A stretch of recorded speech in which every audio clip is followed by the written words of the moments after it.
Well, welcome to a deep dive into the origins, creation, tools, and delivery, and the 8 lessons learned from the big fix up and the fix up the city with Jamie Innes, You. me. I'm creative product lead at Potato London, part of Fictioneers. And I'm Will, creative director and innovation lead at Ensued Creative, part of the Fictioneers consortium. So this afternoon we're going to be talking through our 8 lessons learned that came out of the project that we launched last year. The contributors for the project for the consortium started out with Tiny Rebel Games, Potato and Ensued Creative, which then was expanded with University of South Wales providing us with an incredible research partner to underpin it. And of course Aardman, bringer of probably the most iconic British IP ever created. And then underpinning the rest of it, Unity with the Unity engine, providing some incredible technology, Phantasmo for environment scanning, Flutter for the integrated underpinning framework for the back end, and then Innovate UK providing the money and some incredible strategic advice. Okay, so I'm just going to quickly give you a high-level view of the outcomes. So the big fix-up and Fix Up the City were launched last year. And they were basically 2 apps. And the big fix-up, we basically got a lot of coverage and a lot of engagement from the audiences, which we're sharing the insights from today. And we're really proud to have won 10 industry awards. Then we launched Fix Up the City, which basically was a separate app to explore one of the core experiences, and that got an amazing NPS rating and a lot of immersive instances of AR. First, let me, if you're not familiar with our IP, we're just going to watch a trailer that will introduce the big fix-up for you. The big fix-up. Let's have a look. We're using the latest technology to invite everyone to come and help us. Let's put these fires out. There's another one done. In 1989, Aardman Studios created the world of Wallace and Gromit, winning global audiences through stop-motion feature films, games, comic strips, and more. In 2020, we decided to go further and merge their world with ours, creating the first interactive transmedia story, which plays out in real time. I don't completely understand it. It's kind of an experience for everybody. Yeah, Miriam, it sounds complicated, and that's because nothing like this has ever been done before. To fix the city of Bristol, Wallace creates a new company, and people are invited to help him on an adventure with lots of challenges. Glad to have you on board.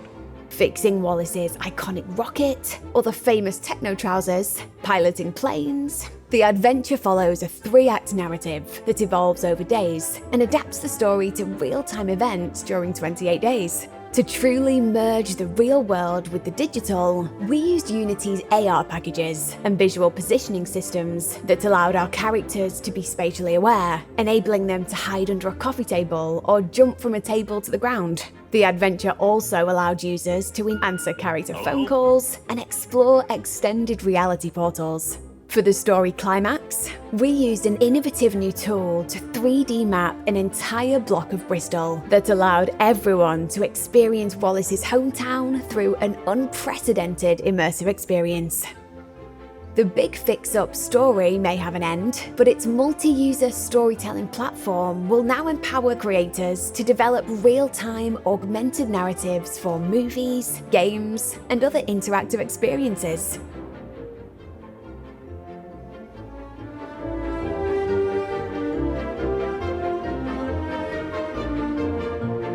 The big fix-up needs your help. Get cracking. Fab. So, on to the first learning. So, the fundamental rules of good storytelling, structure, pace, jeopardy, momentum, it applies equally to immersive media as it does traditional formats. And let me share the vision we had as a team, and also the questions that immersive media brought to us as we started developing, and also the tools we used to actually establish a story and then drive it out toward what you saw in that trailer. So first of all, our vision was that the future of immersive storytelling will come from being able to weave together story using a variety of media experiences, based like, gameplay, video, AR, but that can also play out in a real world location. But delivering that to, many different platforms. But the heart of that, the most important thing is having a great story. So the great story is at the heart of this project. And so working with Aardman was an absolute pleasure. And Aardman is built on great storytelling and creative ambition. And they created this 3-act story, which you can see up here on this board. This image basically describes the whole project at a kind of a 30-foot view. And that basically, the adventure plays out in 3 acts. Act 1 basically feels like an onboarding experience where you get set up and you learn a couple of skills and you get familiar with AR. You meet the key characters and you start collecting contraptions. Act 2, this is where the story really started to unfold. Each day a new bit of adventure was released. It is where the wider story and where subplots are told across multiple parallel stories, which reinforce our core themes, which are also optional from the user's perspective. And then finally, Act 3. That was the finale. All the work you've done in Act 1 and Act 2 was basically brought to life in a final event. So all those post-its represent basically story beats. They were layers of narrative that described each specific bit of transmedia that we produced in the story. We were asking the audience to basically, at key points, both lean in and be interactive, but also lean back and watch video or read news. This immersive media, though, would allow the audience to basically get up really close and life-size and interact with both familiar and new characters and environments. Imagine, like the trailer says, imagine getting your rocket, landing in your garden, being able to fix it and send it off, or being able to go inside Wallace and Gromit's dining room and explore. It was key that these immersive events to come quickly and early, and also teach the audience what to expect and interact over time. And of course, time was really critical to how this thing played out. So if you think of all those post-its, each one had to be defined in which time, which day it played out for 25 days. But we left this moment in the story creation with basically 5 key questions. Things like on immersive AR was exactly how big could you make AR experiences? Act 3 was going to be immense. We were only used to small-scale AR experience, but we were being asked to say, can we do 40-foot experiences attached to buildings? Is that possible? So we're on a big learning curve. Also, how long can you actually interact with AR experiences? What's possible on a phone? And actually, does it last a couple of minutes or can you go for half an hour? And also, what was really important is weaving this media together. How do you weave video to AR experience so it's seamless and doesn't break the story? And last of all, will the audience feel as if they're part of the story as they're taking part? Do they feel like this is the contraption they're using?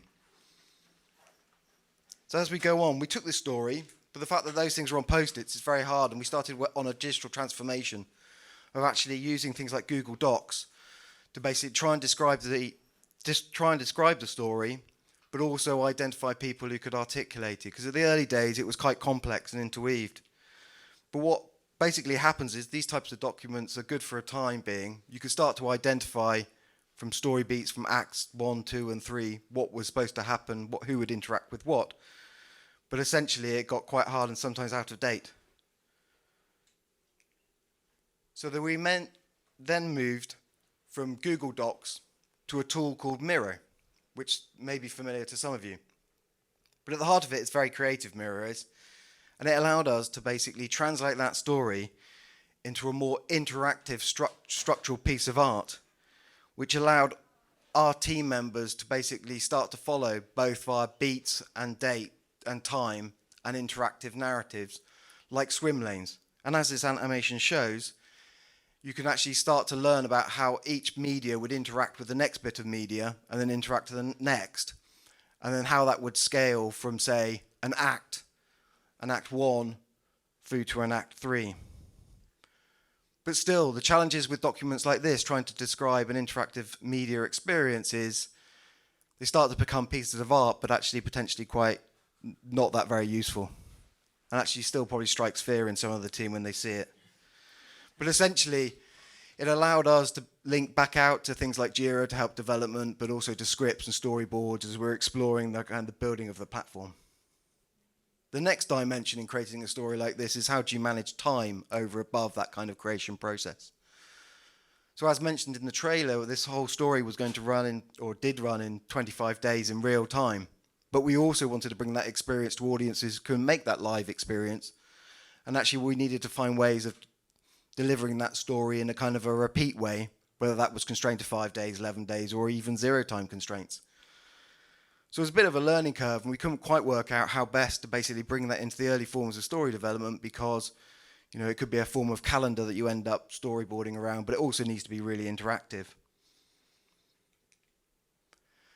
And that's why we came up with this kind of what we seem like more of an elegant way of describing it. And we created this browser-based... Is that animating? Not yet. Now it is. We created this browser-based tool which could hold the story. So you saw these wiring diagrams just a second ago, but now it was in a browser-based tool that was easily accessible, but it also became quite intuitive and interactive at the same time to play out the story. So it started to allow both our storytellers, our editors, our designers, our engineers and stakeholders to both view the story, play back the story, but also edit the story, leading to a lot of better decision making as we were starting to build it up. Once the team were happy with these types of structures, so what you see here is basically Acts 1, Acts 2s and Act 3s. When they were happy with that, they were able to add content to each one of those individual boxes, which was an interaction that the audience could play out in, and it would deliver an API that would then basically power our apps and run the story. Having one central tool at last within the team allowed us to really kind of see kind of the whole end-to-end experience, but also how the content would interact. So what our learning from number one was basically the opportunity now is the tools are allowing teams to actually create quite complex and interactive storytelling, which actually with tools that allow storytellers to take part all the way through the development process, but also tools that allow you to actually experiment more when making a story with this ambition. Learning 2. Data and research informed us that our audience chose to interact very differently over time. You know, it's good to have choice and agency with different media options, and it allowed the audience to have different pathways through the story. So let me just visualize all the different media that we were starting to handle via the window of the story through your phone. So we had things like news feeds and augmented reality gameplay, gamification activities within the app, audio, video, digital comics. I'll start to bring these to life, if this works. Here we go. So here are some of the visual context of what was playing out on the user's phone. So we had AR scenes that were starting to come to life. We had play spaces with AR where you can get closer to your characters. We had comics, and we had videos. So yeah, as I was saying earlier, the big fix-up is still available to play now, and it was based on these 4 window structures. So we had a news feed that drove the delivered story daily and hourly into the user's hands. And each one of those items then started to drive activities, which we called jobs, which basically allowed the audience to participate in some kind of very basic ones, but also ones that are more advanced using technology like AR, like fixing Wallace's rocket.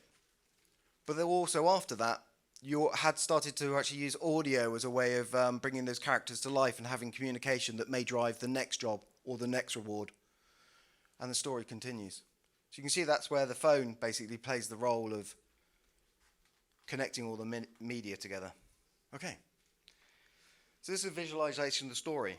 You know, during the project, we did lots and lots of user research, definitely, and especially at the very beginning, helping us to guide us on which media and mechanics perform best to tell which part of the story.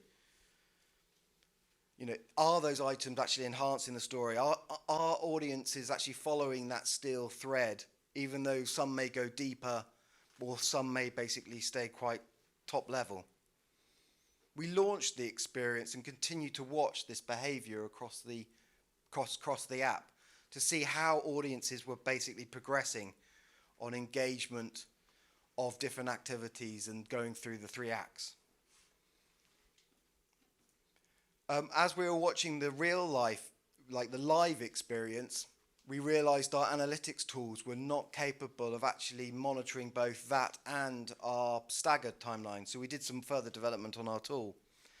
And we basically refined some data tools that allowed us to basically develop cohort analysis and beat engagement across all the media types. So really the opportunity from 2 is like, be willing to experiment with different media types within your stories, but also make sure that you can get all the measurement tools in day 1, because it allows you to analyze that as you deliver your story to the audiences. So learning 3. Our audience basically loved AR. It is new and exciting. It was the most engaged media format, and it does need to be part of your first time onboarding experience. So just a little heads up. So our most activated experience in AR was the Wallace AR call. You saw a snippet in the trailer earlier, where you get hands-on and you get given your first contraption from Wallace, which is the cooker. Here you see it in its most earliest form as the teams were developing the story. And never underestimate the value of just card and paper as prototyping when working in AR. This was originally a few beats into the story before you came across your first call with Wallace. But we learned quickly that actually it needed to be right up front. And here it appears within that story.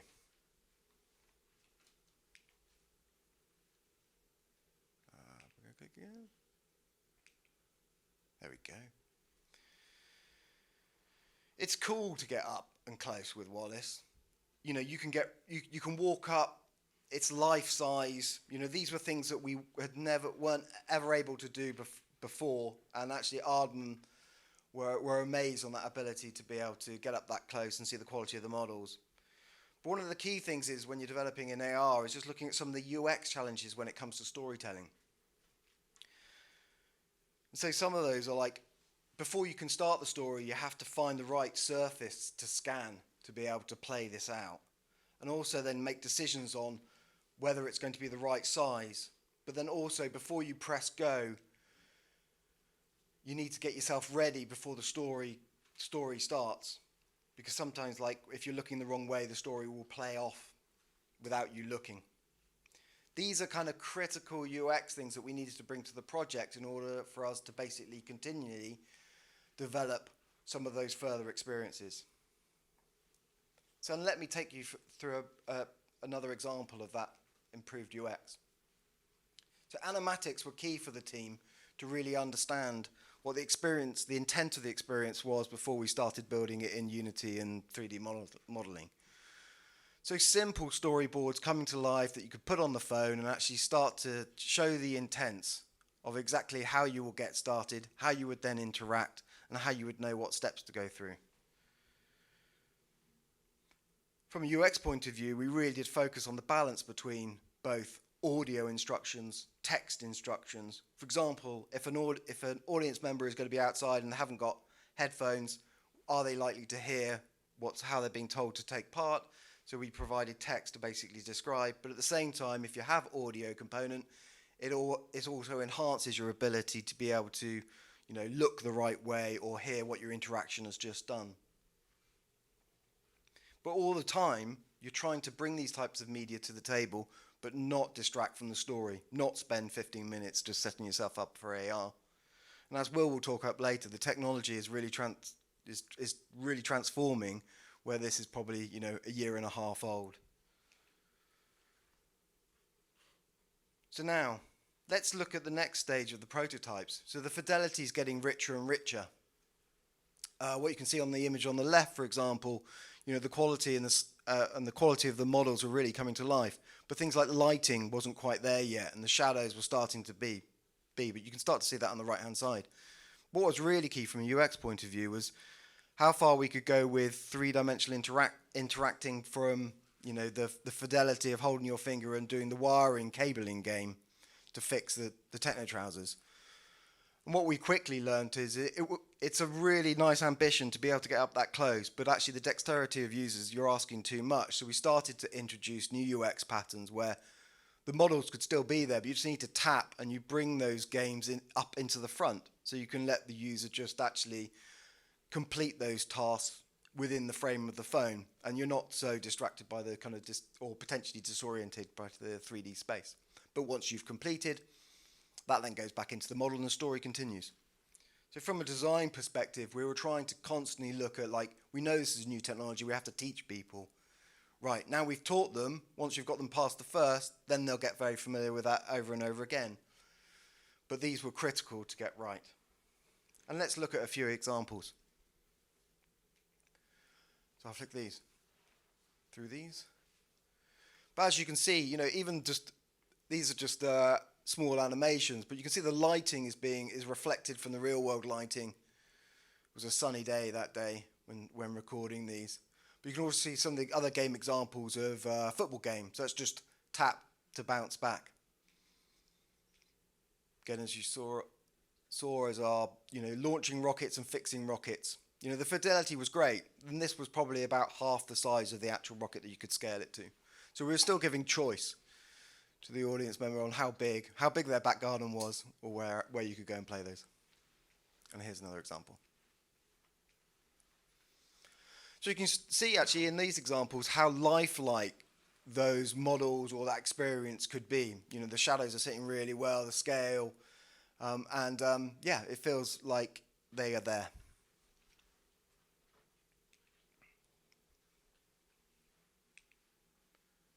And here's another. So this one is fixing a contraption which has been broken,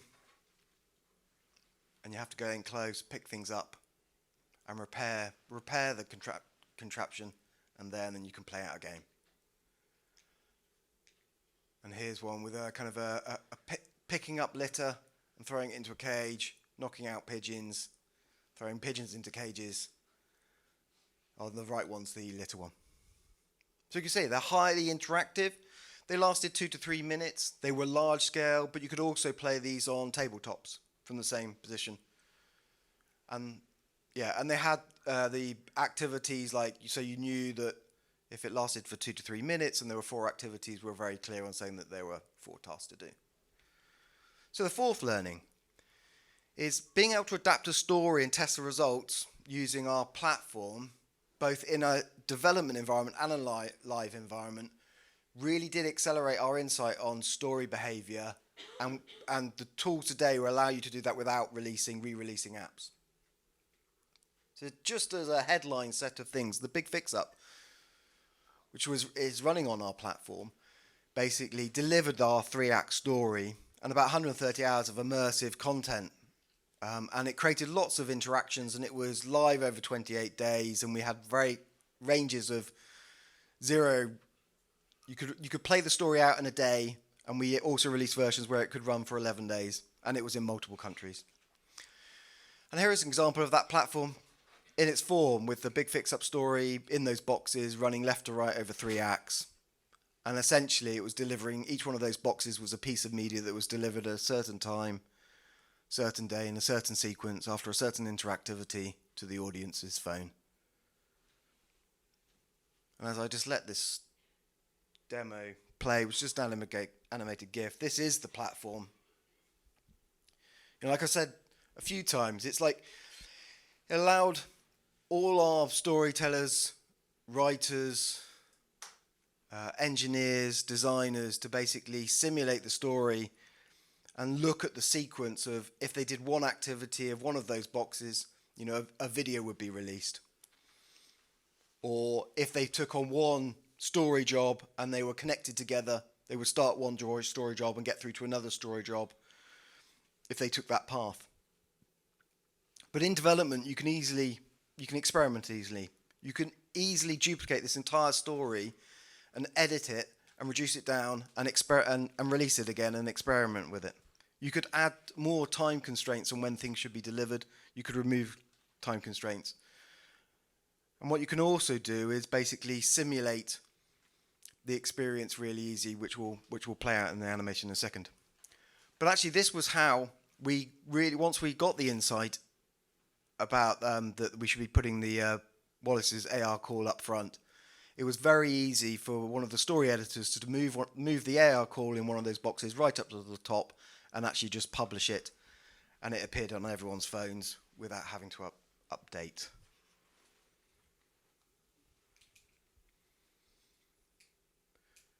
Okay.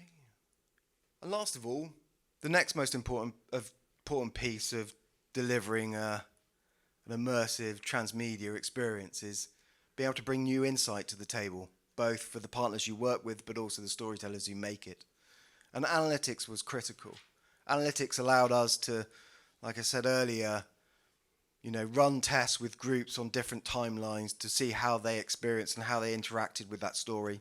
What did we start to see patterns that were different? But also each of those, and we did see patterns which were different, but that kind of information can come back into the group and then we can start making different decisions to actually inform the story. So the opportunity is that tools like this actually can simplify the creation of quite complex interactive experiences. And especially when you provide learnings of analytics and interaction of how they're performing back into the team so they can be informed to make the next decision. And on that note, I hand over to Will for Learning 5. Thank you, Jamie. Jamie took us from the experience upwards into the platform. I'm going to go the other way. I'm going to take you from the experience down into the nuts and bolts a bit more, starting with this learning, that mapping, scanning, localization, and awareness technology from companies like Unity and Phantasmo is improving, making it easier for users and story engineers to creatively integrate and experiment with it. What does that mean? It means that we've got a bunch of really cool tools at our disposal. To look very specifically at those AR tools, we started with Unity's AR kit, specifically their Mars toolkit, and the ability for us then to create intelligent awareness of players' surroundings with scanning and conditional reasoning. So you can see here a very, very quick scan moment that is all that's needed to get the dynamic and continuous scan process going. That's all that's needed. With that, we can then have that conditional reasoning, that intelligent AR that underpins it. We can set parameters, we can set the ability for when an environment is scanned to know what is being looked at, to know if it's a floor, a table, a wall, and to have that update in real time. An incredibly powerful tool that also then allows for personalization. Personalization is again key. As soon as you're saying, you may be doing this in your home. Is it a bedroom that's 6 foot by 6 foot? Is it a lounge that's 20 foot by 20 foot? You have to build in that flexibility. And then from that flexibility, the fact that you have an awareness of that environment lets you build AI. So you can see here the cooker jumping up and moving down from tables.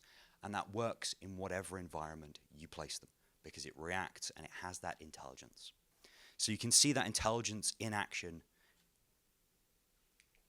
here, wherein you have a real-time scan of a space. You have the ability to place things that are supposed to be on walls only on walls. This lets us architect an experience, not rigidly define it. You can see it in terms of the slippers that you're about to see on the floor on the right, and in the plane that is able to be placed only on elevated surfaces and then fly from them. It also allows objects to feel like they're part of our world through dynamic occlusion. So the ability for things not to be seen when they're behind other things. Sounds obvious, but if it's digital that's overlaid into our world, how do you do that? Well, you create a real-time mesh, and you can see here, as soon as we drop below the horizon line, the cooker now is invisible. This goes to a really important point of verisimilitude. If you don't have that with AR, you're undercooking what is making imagination real, because it can't feel real unless it's part of that environment. We can go further now with that immersion and greater realism, courtesy of LiDAR. Now, there's a big Apple logo on the bottom right, their LiDAR system. They were incredibly kind, incredibly supportive, let us get some early access to that. And we were able to create not just dynamic occlusion, not just intelligent awareness, but a real-time depth map. So in this clip, you can see how birds are able to come from a space in the wall, move around whatever environment. It's really hard to show all of the different environments that it can take place in, but it is any environment that has a wall in it. They then fly from this and are able to land on surfaces. So they have a built-in AI. They can then know where they are moving, where they are landing. And as you'll see in a second, the pie cannon that you fire is able not just to hit them, but able to hit your surroundings. Again, it's all about that realism. We just let the pie cannon appear because it's one of my favorite models. So there come the pigeons, coming out of the wall, moving around the space, knowing where not to fly, knowing not to fly into the walls, but then knowing to land on those tables.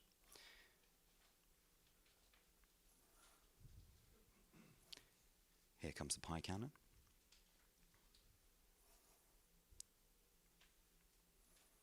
There it is. So shooting the pigeons, with you in control, of course, it is then also able to hit the chair, the wall, the surfaces in your room. Moving away from small-scale intelligent AR, what about big scale? What about when you're outside in the world using buildings, not rooms? We're able to partner with Phantasmo. If you've not heard of them, go check them out. Their work is incredible. To do environment scanning. And now environment scanning sounds like it's going to be the same basic premise, but it isn't. Because instead of going, I am scanning my environment, you are pre-scanning it and then interpreting what the user is looking at, cross-referencing it with a known mesh, and then placing, as you can see, the user inside that mesh. So instead of me going, I am the center point and I'm placing everything around me, it is that we have defined an environment, and then by intelligently positioning them, anything can happen around them. Now, the basis of this is three-dimensional environment scanning, and it renders this, a god-awful mess of tiny points, as you can see on the top left. But from that, you can create a cleaned-up mesh, and from that, a model that can then be placed into Unity, and from that, environments that you're able to then construct stories within. That lets us place the players inside that real world and enables content to be placed in relation to that real world so that it can interact with not just you, but the buildings around you in an intelligent way. The robot knows where to walk, how to walk around that building, combining AI and predetermined pathways, and then crucially is able to occlude itself as it goes around the building. So you'll see as it turns, you have a limb behind the building. In a second, it's going to walk off behind that building. And it doesn't matter where you happen to be in relation to that building, because that is the almost theatrical content that is playing out virtually around you. It obviously then also allows users to interact with the buildings. So you are shooting in the same way as you were shooting the pie cannon, but instead of relying on a depth position to scan the environment, you know where these real-world buildings are. So this combination of two factors, depth analysis for localized with intelligent awareness and intelligent conditioning, and the fact that you're able to place somebody in the real world and place a mesh over the top, gives us some fantastic tools. I'm going to leave that there. Do please come back to those specific bits because I glossed over them very, very quickly in the Q&A. But I want to talk not about COVID, but about the fact that as a response to COVID, the initial big fix-up had to adjust. It had to be able to be taking place at home or on location. That at home or on location split became two apps. Big fix-up for at home and Fix Up the City for on location. Now, that sounds really boring and just another COVID story that you've heard a million of. What's quite interesting here is the fact that that same environmental scanning data meant that we were able to take it and recreate sections of the real world in people's homes. So we were able to reverse engineer the real thing that we started with to give people remote experiences. A huge unexpected benefit that then lays the groundwork for us to have real world event-based stuff and remote, all using the same content. Using the same content is a really key point. It's not something we're going to touch on here, but it is the basis of how you intelligently and effectively apply your IP, your content, your story.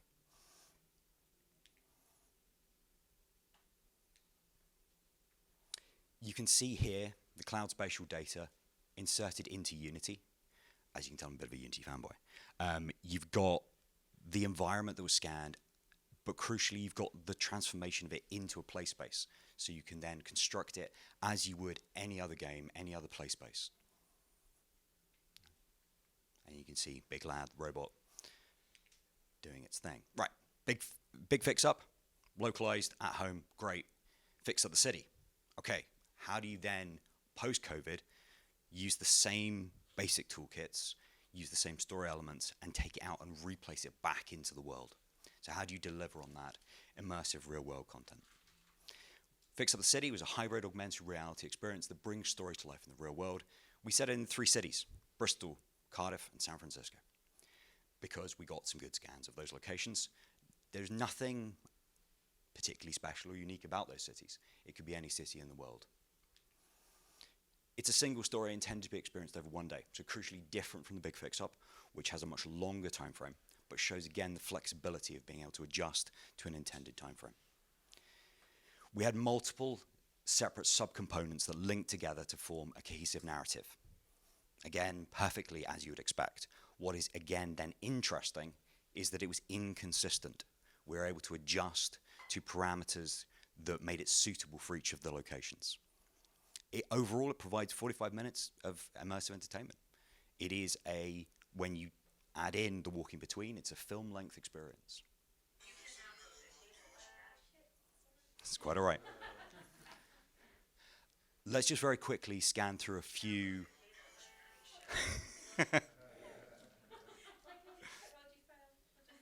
It's quite all right. A few of the little bits and pieces that are inside Fix Up the City. You saw the rocket earlier. The rocket repurposed, a critical character in the IP. Now, colliding with a building, landing in front of it in a known space. The pie cannon deployed once again, but this time shooting grubs, promo balloons, hitting the building behind it. And more small scale, intimate contraptions that are able to then interact with other digital objects in space. So it doesn't have to use the complexity of the environment positioning if you don't want to. So again, it's that flexibility question. And I'm keeping mentioning flexibility because we'll come on to the fact that first, it's not 2020 anymore. All of this stuff is stuff that we were doing a while back. What we're talking about now is taking that again a step further. So what you've seen here is not the limit that we have, but a starter, a trigger for the imagination of what's possible. That flexibility and that unknown newness means that we have to tell augmented stories and that we have to have time within the experience to educate the audience on what to expect and how best to engage. Now, Jamie touched on this earlier, but I'm just going to reframe it in terms of the components that we were able to harness to really get under the skin of it. So you had App of the Day. That's not just a promo tool for us. That's giving a precursor expectation of what's to be played. Super critical when it's new content. You have, I'm just going to go back up for a second. You have, no, it's not going to play for some reason. On the right-hand side, you have content that is, there we go, reviewing where you are, giving you an overview of what timelines mean. This sounds obvious and it sounds basic in terms of how you onboard a user, but it's something that we found needs extra special care because it is new.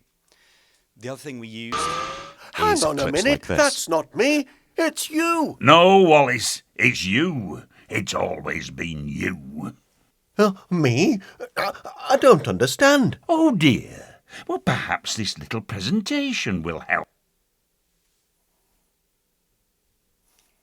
Okay, so there was nothing unusual about that again.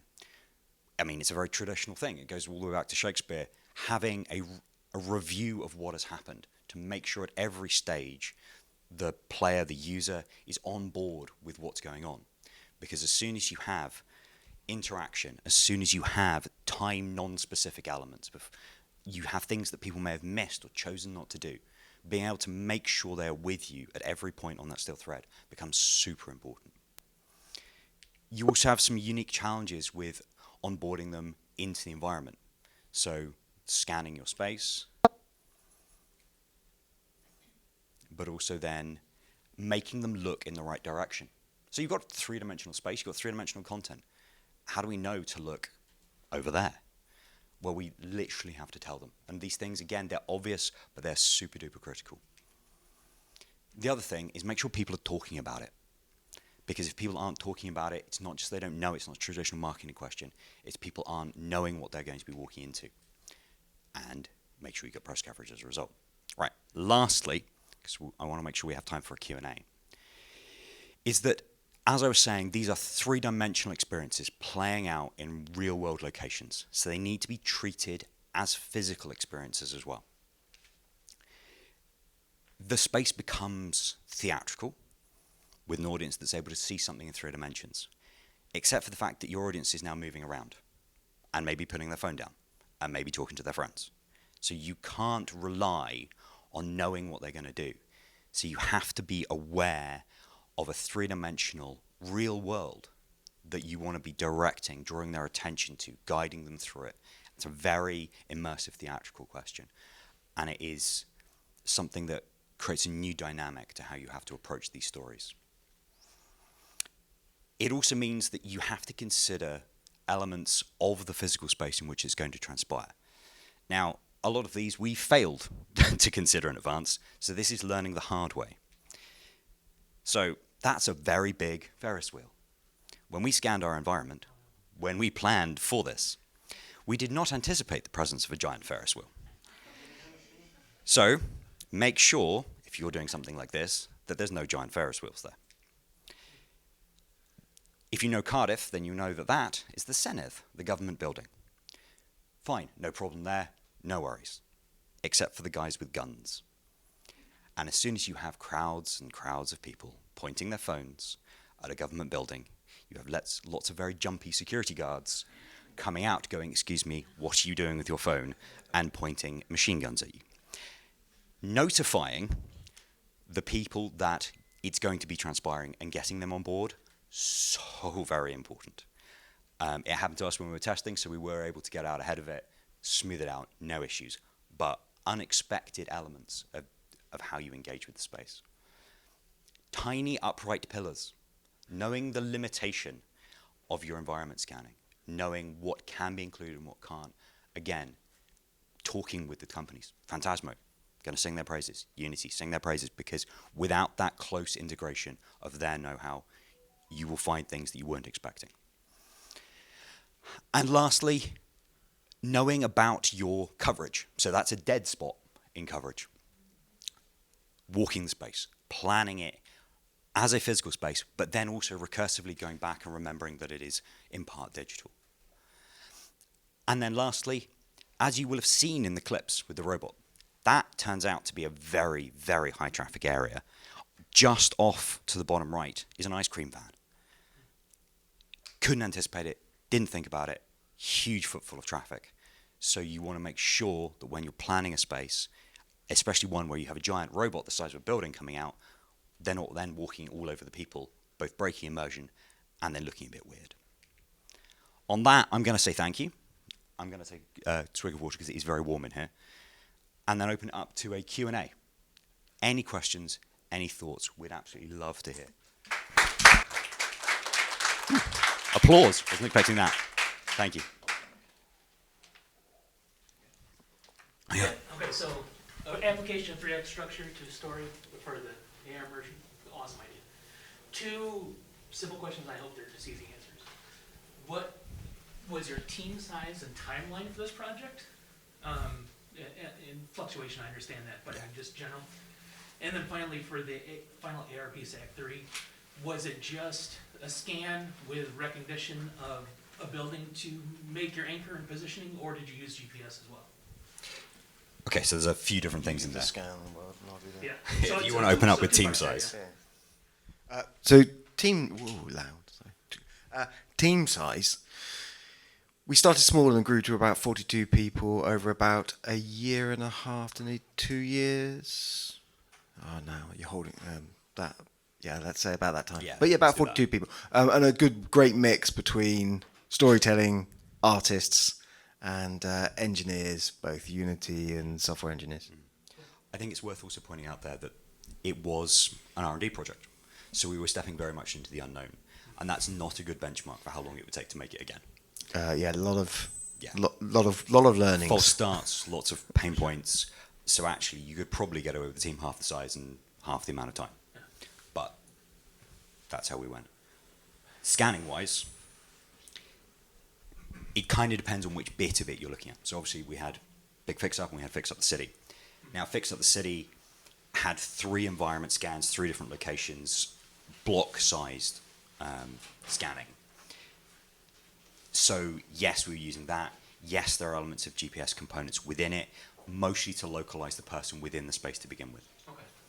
So that's a really, really rubbish answer. But it's the short version. And if you want to go into some more detail, I'll happily geek out over a pint with you. Yeah, by all means. No, that's cool. Appreciate it. Thank you. No worries. Any other thoughts, any other questions? I'm also going to hand you a mic because we are recording this. So since you had different versions of different timelines and you have that engagement data, I'm curious like what the difference was between the 25-day one versus that quick like 45-day when it comes to completion rate, I guess. The completion rate was pretty much about the same. So and that was what was fascinating is like having a tool that allows you to go, look, this is how real time works, and have that in parallel, and then go, actually, well, what happens is time a constraint? No, it wasn't. You can switch it all off, and you got a similar pattern. But then you also get like parts of the story where you think, actually, there are points where people are stopped, and you kind of think, well, is it because? And that's where we probably would, love to have done some like more, qualitative testing. But the data, you could see a lot of replay. So whether they may not get to the end, but they did a lot of content play at that point. So yeah, the test basically came out pretty much the same. You'd also probably find that that's somewhat due to a beloved brand and intrinsic buy-in. So once you're on board, once you're there, you kind of will get a lot of people finishing it. We also had a pre-existing fan base who are incredibly passionate, so they will have wanted to get through it because they love the brand. Certainly from the numbers that we have, we certainly would feel that is the way. It would be great to take this to put several million behind a marketing budget, fly it all over the world, and then get more data. And I think that is the next phase, isn't it? Definitely had core fans that did every path possible on the storytelling and wanted more and kept right to that live edge as if we were releasing a story today and everyone went to see it and there's a next story. And you can learn a lot with like whether we could have changed the story structure so we had more cliffhangers which drove different maybe behaviors. But it was lovely to be able to bring insight, not just kind of core metrics, but also actually the fact that you can have core metrics and you can change to see if that adapts. And the earlier you do it, it's much more favourable before you put lots of cost into content creation. But yeah, maybe superfans did everything. Any other thoughts? Speaking of the cost and budget, who was the client in this case? Who was funding it? The app was free, by the way, right? Yeah, it was free to view users. Now, it was done under a UK government scheme, Innovate UK, overseen by UKRI. It was part of a phenomenal objective of really exploring different ways of telling stories, new types of entertainment. 4 strands, of which entertainment was one of them. And there was a large governmental pot that underpinned that and then gave us several million to really get into the R&D, which is why there was a research partner on board. This wasn't for us as companies, this was for research, and there was a published white paper. And if you're curious from the learnings aspect, highly recommend you seek out that white paper as well, because it's as much as it sounds like it's the government throwing money at some companies, it's more government investment in industry as an underpinning tool, which is why we're here talking about it, sharing these learnings in way more detail than you would normally find.